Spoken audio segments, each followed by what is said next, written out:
Welcome to the PrepZone Show presented by Bevill State. I'm your host, Johnathan Bentley, joined by my co-host, Zak McCullough. Zak, we're halfway through this high school season already. Yeah, more than halfway. Yeah, for Some a lot of these teams have played 6 games, and there's only 11 weeks if you miss out on the playoffs. So, it cruises through. A month gone into the season, October already here. Yeah. Flies by. I really love the summer, because the days are long. But it's like football starts in the summer and ends and it's freezing cold. Yep. So, hopefully we have teams playing in the freezing cold. Yes, I would like that, around Thanksgiving time. And I think we've got teams that could do that this year. Yeah, we will talk about that shortly. Yes. But we will start with last week's game. It was a very light slate, 5 games. Yeah, not much. I can't remember one that light. No, except in the playoffs. Yes. Hopefully we do have 5 teams in the playoffs. I don't know. But we will talk about that later, as I mentioned before. Yes. Okay, so first game, Jasper 34, Dora 9. Just kind of a sluggish win for Jasper. It's a rival. Dora, they played well, fought hard. Only 25 points, which is a little surprising considering it's an undefeated 6A versus a 4A team that hasn't won a game. So credit to the Bulldogs for keeping it respectable. Jasper continues cruising, so good all the way around. Yeah, just get it, kind of just get the win and get out of there healthy is what you hope for. Yes, especially now that Jasper, they have a bye week this week and then at Muscle Shoals. Yeah, 2 big games coming up, humongous games. All right, so Corner 17-7, they're back on track. Kind of a low-scoring game there too. Man, I picked Jacksonville in this one too. I doubted Corner. I never pick against Corner, and I pick against them, and they win by 10 points. So I apologize, Corner Yellow Jackets. I got this one wrong. Good win, defensive struggle, but man, Corner just that one loss on the season. They're cruising. Yeah, Ramsey was a good loss, turns out. But the funny thing is, Jasper and Corner both 1 vote away from the playoffs. Ooh. I mean, not the playoffs. Right. From rankings, yes. 1 vote. 1 vote. You should have done more. Barely off. I did what I could. All right, Winston County, 22, Curry 0. Game you were at? I was here in the Battle of the Yellow Jackets. Just kind of a slow, sluggish game. Both teams were trying to control the clock, so there wasn't a lot of offense. But Winston County was able to put up a couple of touchdowns. Will Elliott had a nice game at quarterback. I'll tell you, Winston County, they run the quarterback a lot. And Will Elliott, He is a tough kid taking the hits that he took because we all know Curry is a big physical team. Oh. So credit to Winston County getting a good win. And now they go back into the bottom half of region play, a little refreshed. Of course, they've got some tough games coming up. So we'll see how it all shakes out for Winston County. For Curry, this was one they needed, kind of hit the reset button after 2 losses in a row. Unfortunately, they don't get that, so it's 3 in a row for Curry. And an even tougher game this week. So it'll be a little bit before Curry gets softer opponents. And even then, those are not bad teams with, Dora, Cordova, and Fultondale, which are winnable, but definitely not guaranteed. Yeah, that's true. Yeah. Winston County, like you mentioned, Elliott, he's also one of their best defensive players. Yes. If you're Winston County, you don't come off the field. No, there's you just got to play. When you have a small school, 1A, 2A, you've only got 20, 25 kids on the roster. So if you've got somebody talented, they're going to be playing almost every snap. It takes a lot of conditioning to be able to do that. Yes. These small schools, you've got to do it like you mentioned. All right, a game I was at, Good Hope 41, Addison 6. I was hoping that'd be a little bit closer. Yeah, it's a ranked 4A school in Good Hope up in Coleman taking on a ranked Addison team who is in 1A. A complete mismatch, and the Red Raiders just win dominantly. I was really impressed with Good Hope. The Coleman County schools have just wrecked through our local teams this year. That's right. I don't like it. It's been dominant, and the last game we have is another Coleman County school beating one of ours. Yes, Cold Springs 36, Lynn 12. Lynn fought hard, kept it somewhat close, but man, Cold Springs, they've turned it around. The Eagles are 5-1 on the season now, so impressive for them. For Lynn, you keep it somewhat close, as I mentioned. Yeah, let's see how the rest of the season goes for the Bears. Of course, we knew it was going to be a step down. Losing their coach, losing a lot of talent. So, just kind of a meh season so far for Lynn. Cold Springs 3-0 against our local teams. Yes. They'll be at Curry, Winston County, and now Lynn. I don't think they have any more left, do they? No, I think that's it, Okay. hopefully. Maybe we'll meet up in the playoffs. There might be a chance in the playoffs, that they could run into Winston County again. Mm-hmm. Yeah. All right, so that's it. That was a very short list, as I said. But we also had a light list on Player of the Week. You want to mention who the Player of the Week Yeah, our was? Player of the Week is Spencer Unruh from Corner. He's been our Player of the Week a lot because he's such a talented running back. 29 attempts for 141 yards. Had 1 touchdown, but it was receiving. A 17-yard touchdown reception. and he is our player of the week. But you also put in the notes, commend the corner defense, Yes. which I will do. They held Jacksonville to 90 total yards. That's pretty good. Very impressive. Yeah. C.J. Brown with 9 tackles, 2 of which were for loss. Also had a 5-yard touchdown run, so he's playing both ways. And then our preseason defensive player of the year, Rhett Kofer, had 11 tackles. Yeah, just your typical Dora. This is when everything's going right for corner. This is what it looks like. Yes. Especially with the defense there. But yeah, it's kind of crazy. Brown does all this on the defense and also didn't score a touchdown. Yeah, he gets his touchdown. Yeah, they only had 2. So yeah, good game for corner. Good win for corner. Now we'll jump into this week's games. It's a full slate again. We only have one team that's off. That is Jasper. And that is Jasper, as you mentioned earlier. Yeah. They need to take that week off, get ready for Muscle Shoals on the road. It'll be really tough. But let's start with a very interesting game here. Haleyville and Dora, both 0-6 at Dora. Man, we really did not expect either team to be in this situation heading into the season. Both Dora and Haleyville lost a lot of talent. They've struggled with injuries this season. So it's a chance now. One of them is going to get a win, finally. Yes. And it's at Dora. I think Dora has more talent. I think Dora's just got a better team. So I'm going with the Bulldogs to get their first win of the season. Yeah, we kind of mentioned how tough their early schedule was, and now it comes to a point where you can actually maybe get a couple of wins here and there. But Haleyville, 2 weeks ago they played a winless Fultondale. That was on the road, tied, and then they ended up losing by 2 touchdowns. But I am taking Dora in this one as well. I think they finally get that goose egg off their number there. That'll be nice for Chavis and the Bulldogs. Yeah, it's been a long season for Dora, so hopefully this will turn it around a little bit. Of course, they've got a chance. I mean, their big rival Cordova's still on the schedule, and you could throw records out the window in that game. They also have a chance against Curry later in the season. So there's some opportunities for the Bulldogs to get a couple of wins the rest of the way out. Be nice to get this one, get it over with. All right, corner in a very interesting game here. Big region game. Corner 4-1 at Briarwood 3-3. Yeah, Briarwood stunned corner last year. Briarwood was 1-5 coming into that one, and they pulled the upset over a previously undefeated Yellow Jacket squad. That's right. I think corner's going to return the favor, pull off the victory, even though it's on the road. I doubted corner last week. I was wrong, so I'm not picking against them this time. So I am doubting corner this week. Somebody had to, right? Yeah, somebody. No, but Briarwood is 3-3, but they beat Ramsey at Ramsey. You really can't compare. I know you can't compare games, but corner lost at Ramsey by 20. It's actually a little bit closer than that. They had a 100-yard interception return for a touchdown. But Briarwood, I don't know. They're really good. They're better than their 3-3 record. And corner's on the road. And last year it was homecoming for corner. Homecoming for corner, and it was a bit of a distraction, I suppose, because Not luckily, corner got homecoming out of the way last week. Yes, they got that out of the way, and they won. So I'm sure that Trent Campbell had that hammered into his players' heads. You cannot overlook the game. I bet he did. Yes, but they can prove me wrong. I'd be happy to lose this game, this big. Yes, they've proven us wrong a lot. Yes. So hopefully this week they can do that to you. All right, that goes to now we go back to Cordova 2-3 at Fayette County 4-2. And Fayette County, their 2 losses are to Winfield and Gordo, who they're in 3A but very good in 3A. So Fayette County, they've beaten everybody they should. They've lost to everybody they should. Cordova, because it's at Fayette County, I think this is a game that the Tigers should win. So therefore, I'm picking them to win.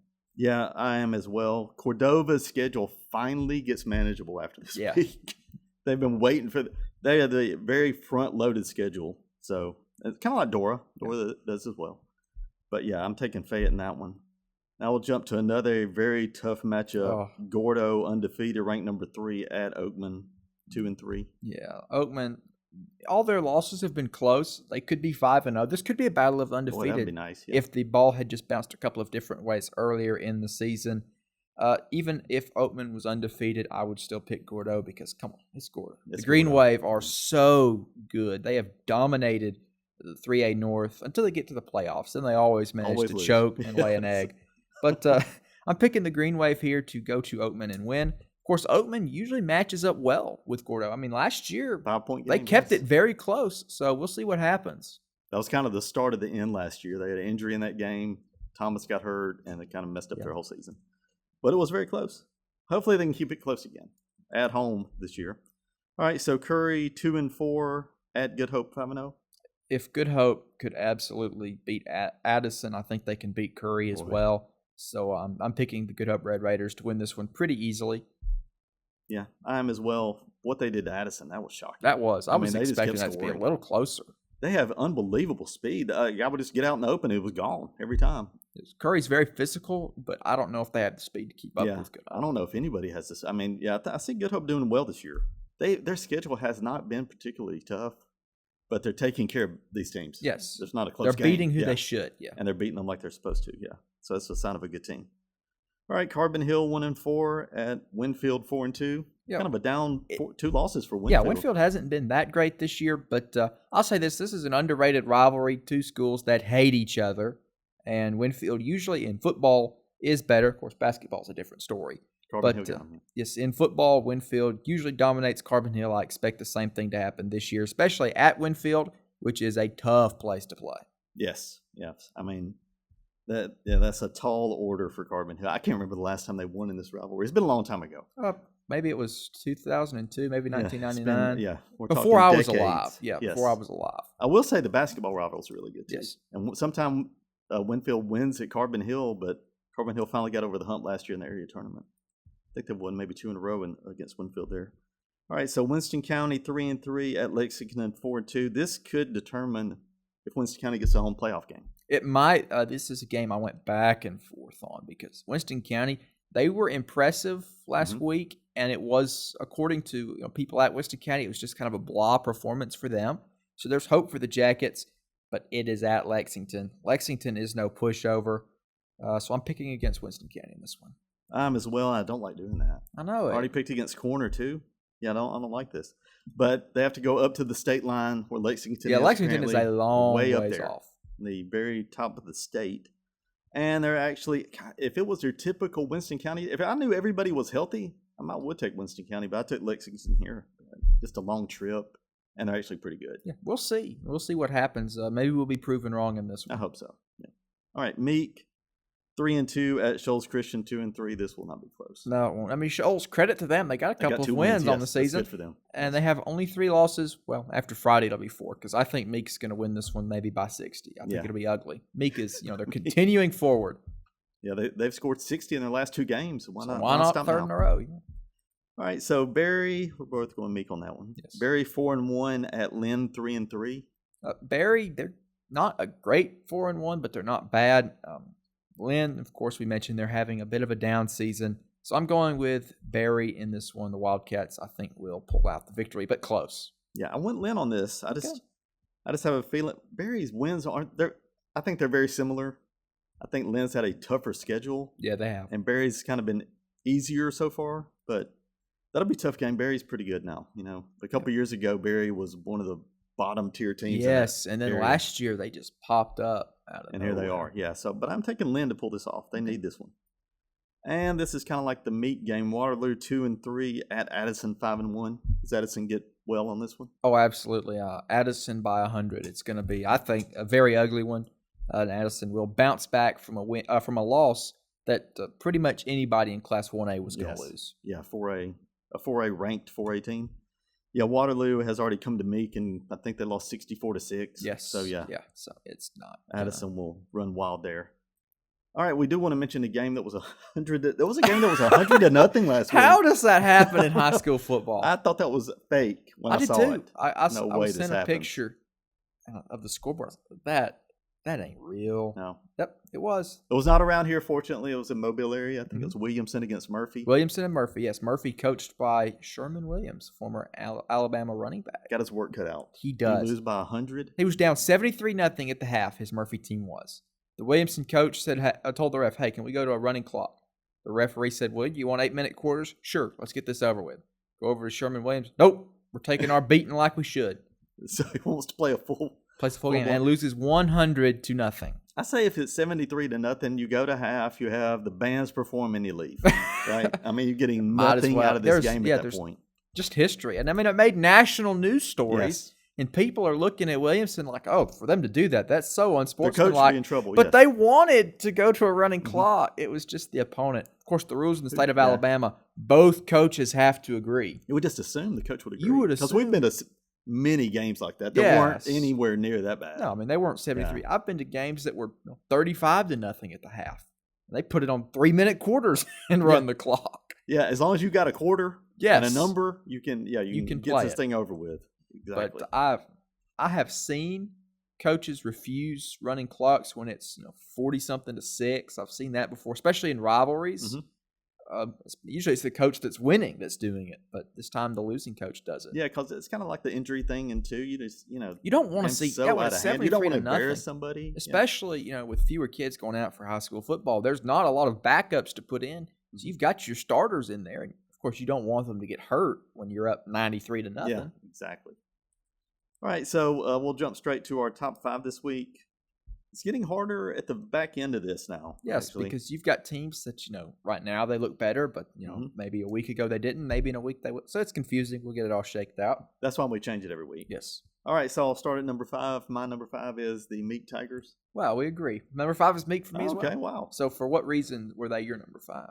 Well, they've got the schedule back like they want it, and they're scoring 60 points a game. Yes. 2 in a row. That's pretty much the same reason I've got them there. And the way the rest of the season's going, you've got one tough game left against Addison.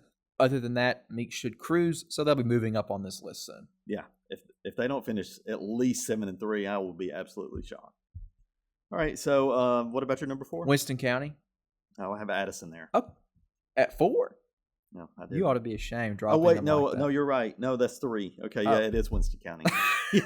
Okay, I was about to say, I thought you might have lost your mind for a second. No. 3 still might be too low for Addison. But Winston County, really, yeah, that's true. Winston County, number 4, it's been a down year compared to what it was last year, but still a talented team, still a well-coached team. It'll be a good season for Winston County. They should make the playoffs easily. It's just a matter now of can you pull an upset here this week to try to host. How does it all shake out? Are you a 2 seed? Are you a 4 seed? Are you a 3 seed? And it'll all work itself out. We'll find out. Yeah, the funny thing is Red Bay was so bad last year, they made the playoffs with 2 wins. Yes. And as we said, Jasper had 7 and didn't make it. And then Red Bay, because it's that one region where there's, 6 teams? There's only a handful or 7 teams or whatever. Yeah. I mean, not a lot of opportunity. So if you win a couple of region games, you are going to the playoffs. And of course, this year, Red Bay is good. They might lose 2 games overall. But they're going to be pretty good this year. Yeah. I saw them against Carbon Hill in the Jamboree, and they were really good there. But, yeah, they beat Lexington, too. And they only beat Winston County by a point. So Winston County has a good chance in this game, even though it beat Lexington. All right, so who do you have up next? Number 3, I have Corner. They've got that one loss. I was planning for them to move down, considering I thought they would lose to Jacksonville. But nope, they move up a spot to number 3. Corner, very talented. They've retained so much talent from last year. And I've said it before, I'll say it again. I wish Corner was in 4A this year. I know. So that it would be an easier path for them. Of course, if they were in 4A, they might be in Good Hope's region. Now, Corner Good Hope would be a really good football game. I'd like to see that, actually. But Corner's number 3, and I expect them to keep rising because while there are games they can lose, I don't see them losing many more games the rest of the season. Wow. Yeah, I have Addison 3. I jumped Corner in front of them with that impressive win. And Addison, you really can't fault them. I mean, I commend them for playing Good Hope. You don't have to play that game.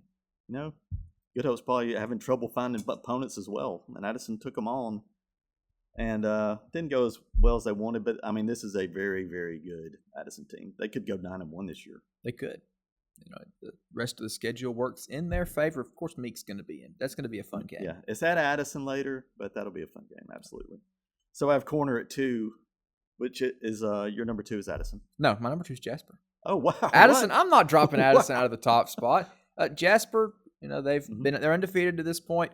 If they can, beat Muscle Shoals or if they can beat either Muscle Shoals or Hartselle, they'll be at number 1. But you have to win one of those games. But they're number 2, undefeated. It's been a great season to this point.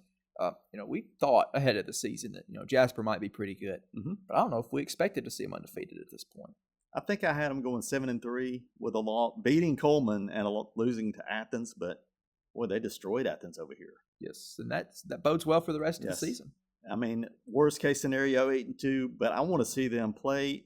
You remember before the season started, my bold prediction was they played a home playoff game. And you know what? I'm in the first round. So. They have to. Yeah, they could wind up in the second round. We could always see that. But true. They would have to win one of those games, and then they would be hosting, barring a loss to Columbia. Yeah, I think the thing in this region is the bottom tier teams are not going to help you. No. It's kind of like last year. They're not going to help. I will say Columbia, in their non-region game, they were playing, I think, a 4A school or maybe 3A, and they lost 28-24.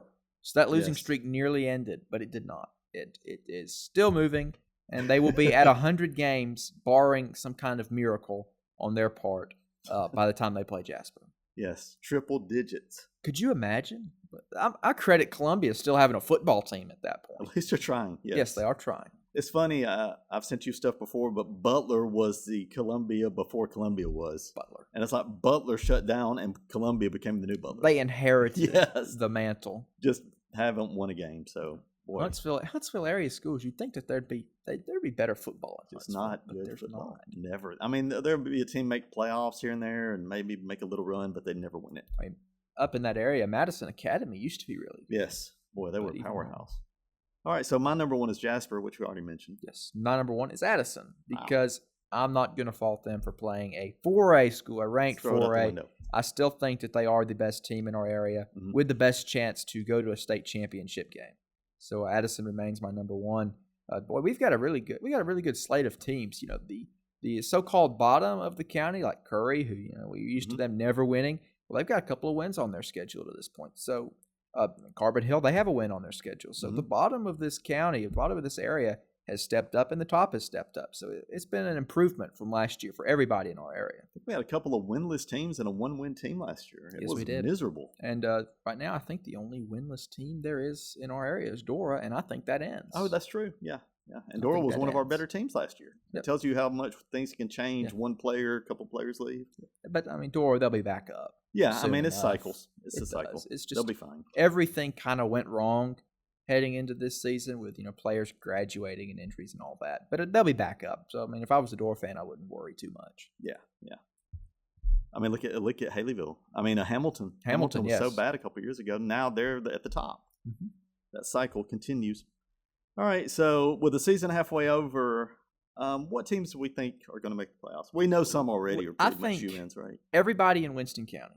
So that is Winston County, that is Addison, that is Meek. I think Lynn will find a way to sneak into the playoffs. I really do. And then Corner, I would almost guarantee them a spot in the playoffs. Of course, you never know. Things can deteriorate. Or Jasper, they are most definitely going to the playoffs. And then I think we'll have somebody. I think it'll be Cordova going to the playoffs as well. So that's two of my bold predictions. Jasper at home in the playoffs and Cordova making the playoffs. Well, you only had two. So you're going to go perfect. Hopefully that's right. Maybe. Cordova has it lined up. I mean, I'm telling you, their schedule has been brutal so They haven't even played Haleyville or Fultondale yet, have they? That's right. So those are two games that they should win easily. They win the games they're supposed to, they should make it. Because, I mean, they beat Curry pretty bad, and Curry stomped on Haleyville. So. Yes, that's true. Yeah, Curry. That was a big win for them. I'm glad they got that one. All right, so I had the maybes as Lynn and Cordova, but I really think they both make it. I think they make it. That means we would have 6 teams in the playoffs. We would have 7 teams in the playoffs. 4 from Winston County, 1 from Jefferson, 2 from Walker. Right, Winston County, of course, sweeps into the playoffs. That'd be a pretty good year. It's been going, for us, very good. Yes, considering Dora's having a down season too, and they've been one of our usuals. Are the perennial playoff team. And I did not mention Oakman on here, which has a chance as well. They do. They have a chance. They really need they'll have to be a big win. They will have to beat Vinemont and Midfield, or maybe maybe it's either or depending on how it shakes up. Oakman on this list. So Oakman's got a chance. They've got a chance if you can just stay healthy. You have a good chance of making the playoffs because this is an Oakman team. But they had, a 14-year streak going before last year. Yeah, they're used to this. Used to be right in the hunt. All right, so that closes out, unfortunately, high school. So now we have to talk a little bit about college football. That was a bad week. What do you mean? Well, I had somebody say, isn't it a good week when they both win?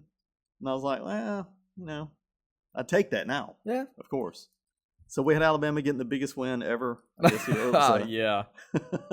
So now... Do you kind of feel like you did last year when they beat Georgia? No, I know how quickly it can turn around because last year after Alabama beat Georgia, I thought, all right, this team, they're going to the playoffs. They are competing for a national championship. No step down with DeBoer. This is going to be a great year. And then Vanderbilt beats them. Then Tennessee beats them. Then Oklahoma beats them. Then Michigan beats them. And everybody wants DeBoer fired. Oh, wow. So it can deteriorate. And if we're looking at it honestly, Alabama at this point last year looked more impressive than they have at this point. Yeah, number 1 in the country. With that being said, I'm still impressed, and I'm still glad that Alabama went to Georgia and were able to pull off that upset. It bodes well for the rest of the season. But we'll see. If this team stays focused and locked in, and they play with the intensity we've seen from them the last 3 games, because that first game against Florida State, they looked dead, no intensity. The next 3 weeks, ULM, Wisconsin, and Georgia, they were an intense football team, completely inspired and motivated. So if they can keep going down that path, they'll have a chance to make the playoffs this year. And Vanderbilt's at home. No chance they lose that game. I wouldn't say that, because Vanderbilt, they're good. We're going to find out that Vanderbilt, they don't care about revenge. They don't care about being on the road. They're going to show up and they're going to show out. But we'll talk about that in a minute. It's one of the 3 games that I have to pick. There's only 3 this week. Wow, that's 7 last week. But for Alabama, you put on the notes, it seems like the playoffs are likely now. I don't know, because there's the road trip to Auburn. We know how that can go. Alabama, they still have to go to an undefeated Missouri team who's going to be undefeated when Alabama goes in. And a night trip to South Carolina. I know the Gamecocks are down this year, but still, going to South Carolina at night can be dangerous. Not to mention some top 10 teams coming in to Tuscaloosa, such as LSU, who will most likely be in the top 10 at that point. You never know. And Oklahoma, who's coming to Tuscaloosa. Wow. As well as Vanderbilt this week and Tennessee. So that's a bunch of ranked teams coming in. Those games are all at home. That helps. It does. I think it's better for Alabama this year than last year, looking out. But we'll find out. So I'm proud of Alabama. Saved the season for now. But just to temper expectations, it can deteriorate. Hopefully it won't, because Ty Simpson looked very good. I was ready to bench him after the Florida State game. That's 3 weeks in a row. So 3 weeks. The build-up in those games that nobody was really paying attention to, I think that made a difference. Yeah, he needed that. He needed that game against Louisiana Monroe to put his confidence back, because he didn't throw an incompletion. Then he needed the game against Wisconsin the next week to prove, okay, you can do this against a power conference defense, where he was fantastic, threw 5 incompletions, and 3 of them were drops.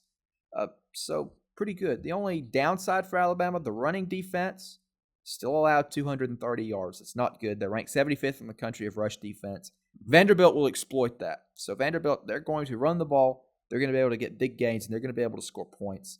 And then Ryan Williams was very disappointing as well. Yes. But with Jeremy Bernard stepping up and maybe putting Caden Proctor in at wide receiver, Alabama's good with the receiver play. Putting the 300 when the TV announcer says, "Well, he's trimmed down to 359 pounds," you know that some poor 180-pound defensive back is about to get run over. I was hoping he got the ball on the next play so he could get a touchdown. That would have been great. But that was pushing it. That was a good play. He almost fumbled out the back of the end zone. If he hadn't have stepped out of bounds, they would have had to review it, because he was bobbling it when he went for the pylon. Not used to that. No, he's not. But they said in practice he made an outstanding catch, so they were confident running that play. So, big fellas, they can play football too. Yeah, that was a fun game. Alabama, big win. Georgia, they just got Smart's number. I mean, that's all you can say. Yeah. He cannot beat Alabama, except that one game, which I still say that national championship. If Alabama had their starters playing, because pretty much half of the starters were injured going into that. Alabama was just gutted after a long season. Alabama would have won that easily. Probably should have won it as it was. So I think Kirby Smart just cannot beat that team that he coached for in the past. Didn't you say Alabama was winning that game at that halftime or after 3 quarters? After 3 quarters, Alabama was winning. They were a quarter away. They were a quarter away from a national championship. Yeah. Another national championship. Alabama, that was the only loss Alabama's had in my lifetime against Georgia. And you were there. And I was freezing. Yes. It was afterwards, yes. Yeah. It was about 10 degrees below zero. You should have gone. Yeah, tough game. I remember that one. I was pulling for Alabama too. Because you hate Georgia. I just don't want Georgia. It's like kind of like Alabama and Tennessee. You don't want Tennessee to win. Were you rooting for Alabama Saturday night? Well, we both picked Georgia, which is great. I'm there. This is why I don't do it. I mean, it's an automatic loss. Every time. Should never do that. But I will say our producer and engineer, Jake Aaron, did pick Alabama, and he's been rubbing it in our face ever since. Right. So I knew better. I should have to. Yeah, and you especially. Come on. But here's what's going to happen is I'm going to pick Alabama in the future, and they're going to lay an egg and lose. Yes. So you just don't know with this team. You just don't know. But hopefully they can keep it going. We'll see. Now, speaking about another state team, UAB was off. Yes, they did not play. They will play this week. They've got Army, so that'll be a fun game. That'll be tough. But no, you got to talk about your Tigers. We'll unfortunately talk about Auburn. So what's your feeling on Auburn now? I don't think my feelings changed. I mean, they're a good team, especially on defense. But these road trips, the top 10 teams, they just can't pull them out. They're going to play hard. They're going to play close, but they're not going to be able to pull it out. They only lost by 6 to a Texas A&M team that is really, really good. looking over that Texas A&M schedule, they're not going to lose a game this year. Really? Not in the regular season, I don't think. Maybe when they play Ole Miss in the SEC championship game. Ole Miss is could you imagine really, Ole Miss? Really good. That's the odds right now. Is Ole Miss and Texas A&M ranked in the top 5? Ole Miss. Man, what a season! It's been crazy. But unfortunately, Auburn is it was so awful. The offense. I don't know what is going on. I think you could plug in any high school coach in this area, put him in front of Auburn's offense, and they couldn't do any worse. Not even knowing the team. Yeah, you just stick them out there. We couldn't have done worse. I could have probably scored more than 10 points calling plays. The offense really had 3 because, the interception. The interception took it into the red zone. Yeah. The 2-yard line. So I don't know what Freeze is doing with this offense. If you are an offensive player, why would you go there? Why? You have Cam Coleman at 18 yards. One of the best players in the country. He can always transfer to Alabama. We'll take him. If he got to go, right, to save his college career, he's got to leave. Is Derek Nix still the offensive coordinator at Auburn? He is. He had no experience in that department. He just worked with Lane Kiffin for a couple of years, which that's not a bad coach to work under if you want to be an offensive coordinator. But, man, you think that Auburn could, hire somebody with more experience. Bring Gus Malzahn back as offensive coordinator, for heaven's sakes. Just no life. It was just – there's no hope. And then when they get the ball, and then you got Arnold back there like slower than the Cam Newton statue. He can't move. He can't – there'll be people open. He can't – I don't know what happened. He will break out of that because I can remember 2 years ago when Ty Simpson played his first meaningful snaps at Alabama against South Florida. He was a statue. Could not move. And look at him now. He's evading everybody. That's true. So that'll come. And Jackson Arnold, last year, he was that evasive quarterback. So I think that'll come as soon as he gets comfortable. And I think that will come with playing more games at home. So Auburn's next game, they're off this week, but their next game is a night game against Georgia at home. So that's going to be the game that gauges Auburn's season. And speaking of Cam Newton, they're retiring his jersey. They are retiring his jersey. So for Auburn, in my opinion, Hugh Freeze is in trouble. I don't think he should be fired, but he is in trouble if he loses to Georgia and Alabama, considering he gets them at home. He needs to beat at least one of them. And I think his better chance comes against Georgia because that's going to be a night game. But I think he'll have a chance against Alabama because he has proven he can beat Alabama. And we all know how Auburn is when they play games at home against big rivals, against good teams. So as long as Auburn is at Jordan-Hare Stadium, I don't think there's a problem. It's just these road trips that very few other teams in the country would win. Yeah, if they lost 31-27 or 31-21, I would feel better. Just this offense, I don't know what he's doing. They ran the ball constantly against Baylor, and it worked, and they kept doing it. And you didn't even run the ball. It's like you're playing to your weakness. Your weakness is throwing the ball. That's one. And they called all these passing plays. That's one thing about Hugh Freeze I don't understand. Since he's been at Auburn, for goodness sake, last year he had Jarquez Hunter as running back. And Jarquez Hunter ran for nearly 300 yards against Kentucky. Then the next week, they throw it. Yep. So and I don't understand what he's thinking. Oklahoma last year ran all over Alabama. Auburn gets to Alabama, they put the ball in Thorne's hands. Then they go for a halfback and it was just terrible. So just not the answer on offense. Auburn he's supposed to be offensive guru. Auburn has the talent to go to the playoffs and win the SEC. They've got the talent to do that. They've just got to adjust on the offensive side of the football. And I think they will. And I think the season will end all right for Auburn. I really do. I hope so. But it's been brutal. Before the season, I said they'd make the playoffs. Probably not at this point because I see them walking into another loss. And most likely, if you go 9-3, you're out. Of course, you never know. Somebody 9-3 is going to get in. But probably not Auburn. Yeah. And, they've still got to go to Vanderbilt, which that might be the toughest game left on the schedule. Vanderbilt, Missouri. All these teams are right now better than Auburn, all of those. Except Kentucky, maybe. And Arkansas. But they don't play Arkansas. They do play Arkansas. Yeah. Of course, Arkansas, they fired their head coach, Sam Pittman, and now Bobby Petrino is back in charge. Auburn has a path to the Birmingham Bowl right in front of them. They can do better than that. They can do better than that. We'll see. Hopefully it gets better, but I don't know why we're near 3 and we're still dealing with this. So it's hard to watch. So you're an Auburn fan. You've seen every game of the Hugh Freeze era. If it was your choice, would you have him fired? Well, the question is, who do you get? And my dad said, well, if you fire him, a lot of people said this, you'll lose your recruits. I'm like, yeah, the guys that he can't even coach. He coaches 4 stars to 2 stars and doesn't utilize what he has. I don't know why anybody go there. absolutely. But who would you hire if he got fired? That's the thing. I don't know. I don't know who's out there. So it depends on who's out there. But maybe somebody will come back. SMU coach. Oh, Rhett Lashley. Now, that would be a good hire. Of course, I think Rhett Lashley would be a better fit at Arkansas or Oklahoma State. Name for that. Yeah, he's kind of that area. Yeah, I mean, he would be a great Big 12 coach. So I think Oklahoma State is a good fit for him. But we'll find out. We will find out. Rhett Lashley, young coach. We'll see. Yeah, so we'll see how Auburn does the rest of this year. He got some time but I don't know why I would think anything would change. It's year 3.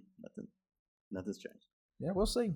All right, so you have some picks. You said you had just 3. It is a light schedule, right? It's kind of a week slate. I'm going to start with, because I wanted to have more than 2. Texas at Florida. Texas ranked 9th in the country. Florida, it has been an absolute disaster of a season, but they could make it right. That's the thing about having a tough schedule. You can turn your season around with just 1 or 2 big wins. Only a 6.5-point favorite are the Longhorns. So is there a chance for the Gators to win in the Swamp? It's a really low number. But, yeah, Florida's not bad. If you look, they've had some close games, close calls. Who would believe that it's that quarterback, DJ Lagway? Yes, he is worst really hurting them. Oh, boy. 5 interceptions against LSU. And they still only lost by 10. Yep. So Florida will probably keep this close, but I'm going Texas. But I really don't feel good about it. They're not playing great either at times. No, Texas is not. They don't look like a national championship contender. Ole Miss does. Ole Miss does, but that's that'll change. They'll find a way to lose to somebody they shouldn't. Maybe Georgia's going to be a tough road trip. Other than that, they'll be favored in every single game the rest of their season. But enough about Ole Miss. I'm picking Texas as well. So we're unanimous on the Longhorns. I think Texas will win that one pretty easily. Yeah, I do too. Because I think it's a game that Steve Sarkisian's a good enough coach that his team will be focused for it. For anybody else, it might be a trap game. But for Texas, I think that they will be looking at the Gators as if Florida were a really good team. And so I think they dominate. I think it's time that Arch Manning is going to get his Heisman train back on the rails. Next game, Miami at Florida State. Miami a 4.5-point favorite. This was looking like the game of the week that everybody wanted to see. And then Florida State goes to Virginia last Friday night and lays an egg. Yeah, loses in, I think it was double overtime. Double overtime by 8 points. Yes, I was glad to see that. I just like upsets, unless it's Auburn. But Miami is actually legitimate this year, I think. I think so, too. Yeah, so I'm going Miami on that one. That'll be close, though, probably. I think it'll be a decent game because this is a rivalry. Yeah, Florida State. But I'm going with Miami as well. Man, Carson Beck looks like a completely different player with Miami. I think it is offensive coordinator because at Georgia, his offensive coordinator was Mike Bobo. How is Bobo still the offensive coordinator at Georgia is what I want. Mighty Georgia. Mighty Georgia. Yeah, they could do better. They could. I think if they'd had a real offensive coordinator, they would have beat Alabama. But the Georgia offense just could not connect. Of course, they did drop a wide open pass that would have won the game. That's true. We don't play maybes and should-haves. We play what happened and what didn't. Last game on the schedule. I'm going Miami as well. Last game on the schedule, the big game. It's where College Game Day will be for ESPN. Number 16 Vanderbilt at number 10 Alabama. Last year, of course, Vanderbilt stunned the world, pulling off the upset. This year, it would not be quite as stunning. Vanderbilt's undefeated. Their quarterback, Diego Pavia, has put his name in the Heisman Trophy conversation. But in Alabama, they're coming off of an exhausting win against Georgia. Their quarterback, Ty Simpson, also in the Heisman Trophy conversation. So somebody could make or break their Heisman Trophy campaigns with this game. Do you think that Vanderbilt has any chance to make it 2 in a row? Does Alabama stomp on them or anything in between? I think they do have a chance, but DeBoer has never lost at home. So you got to Alabama probably 2 touchdowns, maybe closer than that. Alabama gets a touchdown late, put it away, something like that. But I remember last year I was jogging at the park because I thought Alabama's going to stomp Vanderbilt. So I missed the end of it. I had to listen to it on the radio because, but yeah, not this time. And they also have revenge going for them. Yes, there's revenge going. That was a devastating loss last year. It was. It looked a lot worse than it actually was because Alabama played all right on offense. Defensively, it was not good. That was an abnormality last year because Alabama actually had a really good defense. But I think that Clark Lee's system at Vanderbilt is something that Alabama's defense can't handle. I think Vanderbilt is going to score a bunch of points in Tuscaloosa, but I think Alabama's going to win close, like a field goal, maybe 37-34, 41-38. I think it'll be a really good game. I think if you expect for Alabama to just stomp all over them, you'll be mistaken. Not because Alabama's not good, but Vanderbilt, you'll underestimate them. I've seen people saying that Vanderbilt will make the playoffs this year. Well, that might be overreaction. Yes. But looking at their schedule, they have a legitimate chance to go 8-4, which is pretty good for Vanderbilt. I would take that right now. Yes. I mean, that's really good for a Vanderbilt team that is, they don't have much of a history. They never have been good. So I think they're going to show up, and I think they're going to show out, and I think the Commodores will play well. But I think Ty Simpson is too much for them, so I'm picking Alabama to win close. Yeah, I'm picking Alabama. Like I said, maybe 10 to 14 points. Vanderbilt is really good, though. Clark Lee has done an incredible job. Who would have ever thought this? I'm surprised he's still there, honestly. Yeah. I would think that somebody would have snatched him up. Yeah, I wouldn't mind him moving a little bit south to Auburn. He would be a good fit at all. I mean, anybody would be better. But, yeah, he's done a great job. That's his alma mater. And I think when he got hired, nobody thought this would happen. No. But Pavia made a big difference. He said, when he showed up, Clark Lee said, I'm here to win national championships and be the best team in the country. And he's getting close to that goal. I mean, they haven't lost yet. So and a very high ranking for Vanderbilt. 16th. Yeah, that's pretty good. Wow. So is that your last game? That is. There's only 3. Light slate. Yeah, it was a light slate. It's a heavy slate on high school, though, this week. Right. All right, so that wraps up our show. We want to thank Bevill State again for sponsoring. Need to get out and watch. They have volleyball going on now. I know that's in Fayette. It's not far. No, that's a good drive to Fayette. Good drive. Yeah, and softball's coming up soon, and basketball's coming up soon. So, yes, get out and watch Bevill State when you get a chance. And that'll wrap up our show. We want to thank Jake for producing. And please like and subscribe if you like what you see, because we'll be talking about high school football and a little bit about Alabama and Auburn every week. All right, that wraps up our show. We'll see you next week.